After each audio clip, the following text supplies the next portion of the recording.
Hello guys, ഇത് എൻഗേജ്മെൻറ്റിൻ്റെ പിറ്റേ ദിവസം നിളക്കുട്ടിയുടെ ബർത്ത്ഡേ ആയിരുന്നു. അപ്പം നൈറ്റ് ആയപ്പോഴേക്കും ചെറിയൊരു കേക്ക് കട്ടിങ്ങും കാര്യങ്ങളൊക്കെ ആയിട്ട് നമുക്ക് സെലിബ്രേറ്റ് ചെയ്യാമെന്നുള്ള വിചാരിച്ചു. അങ്ങനെ കേക്കൊക്കെ കട്ട് ചെയ്തു. പിന്നെ നിളക്കുട്ടി എല്ലാവർക്കും കൊടുക്കുകയൊക്കെ ചെയ്തു. പിന്നെ ചേട്ടത്തി ഇല്ലായിരുന്നു, ചേട്ടത്തി വർക്കിലായിരുന്നു ഉള്ളത്. നമ്മൾ പിന്നെ കസിൻസ് എല്ലാവരും തന്നെ ഉണ്ടായിരുന്നു. പിന്നെ നമ്മൾ ഇതിൻ്റെ പിറ്റേ ദിവസമാണ് തിരിച്ച് നാട്ടിലേക്ക് വരുന്നത്.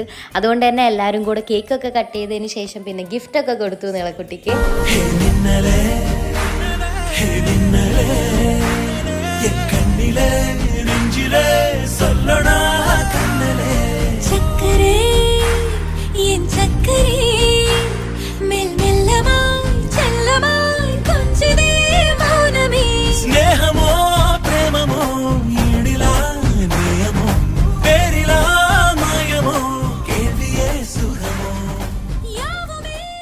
അപ്പോൾ നെക്സ്റ്റ് ഒരു വീഡിയോ ആയിട്ട് കാണുന്നവരെ എല്ലാവർക്കും tata bye bye, see U.